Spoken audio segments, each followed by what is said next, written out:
Hindi lang pala 7-7, meron pang 30-30-30. Ano yung 30-30-30? Famous na 777 na every time na sumama ka dun sa sortie ni speaker, you get 777. Ito yung 21 million, a total of 21 million. 7 million na AIC, 7 million na AKAP, 7 million pa na tupad. O 21 million, paano kung nakaapat ka na sortie na nasalihan? Ibig mo sabihin nun, 7 times 21. Where's your proof? Where's the evidence? So, tanong ko mga clear. Ito naman yung tanong natin sa kanya, di ba? Up to now, hindi niya ito nasasagot. Biniling up ulit natin to. Pero wala. Tapos good governance. Kaya lang kasi parang sa ikaw yung mag-iingay, ikaw yung namimintas, ikaw yung naninisi.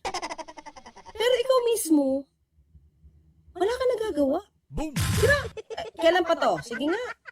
Election tong 30-30-30, nag-ingay ka. Pa-media ka, pa-interview ka. Tapos biglang 777. Pero up to now, wala ka nare-resolve. So yung rock netting mo, totoo naman na inamin mo, na 2019 ay alam mo na. Or some of your critics are saying you're quiet when it comes to Duterte corruption.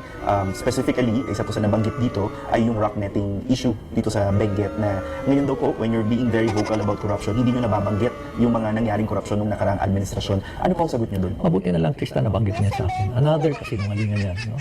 Alam mo, as early as 2019, erase ko na yan. And consistently, every time I do a presentation, I talk to people, I talk to groups, big groups, no? Laging kasama yung rock netting na yun. Kung binigyan ako ng meron akong chance na mag-investigate, di sana, di ba? Ang hirap mag-imbestiga. Yan tayo. Bago na naman. Wala na yung 99, wala na yung 30-30-30, 777, wala na yung rock netting. Okay. Hindi po si Mayor Benji Magalong was asked regarding, may sinabi po siya na around 90% daw po ng members ng House of Representatives are corrupt. As public officers and public officials, we carry responsibility when we speak about certain matters, no? Not only to give clarity to the public, but with precision. When I say precision, it has to also be backed up by evidence, solid evidence. No? It is quite irresponsible and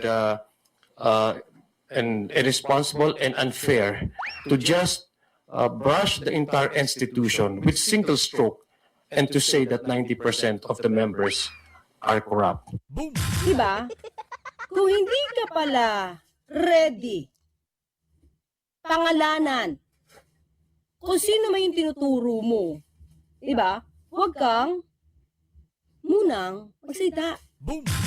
Napakabigat nun 90%. Yes. 90%. Correct. Imagine niyo. Tapos, hindi ka magpapangalan.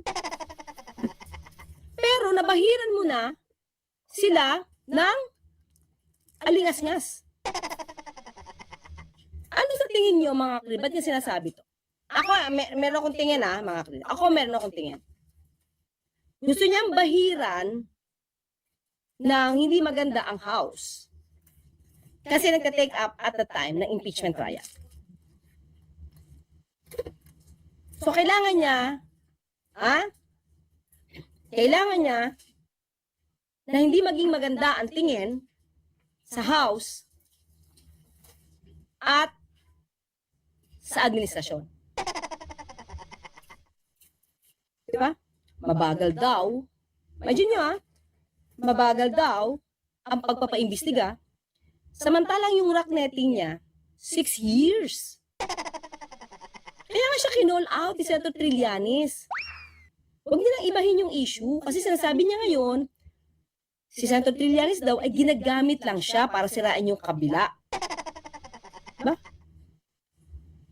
Hindi, obligasyon ni Mayor Magalong kung ikaw ay magpipinpoint, magpangalan ka.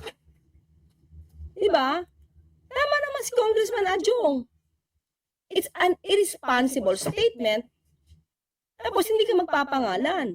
Kasi wala ka namang ginagawang action. Yun lang yung point dun. Hindi sa'yo nagagalit. Parang sa'yo nagalit, dapat ikaw na mag-imbestiga. Ay, teka lang. 2019 sabi mo, nag-start ka mag-imbestiga eh. You admitted that. magaling ka investigador, 2019, nag-iimbestiga ka na. Di ba? Kaya ka nagsusumbong kasi may naimbestigahan ka na. So,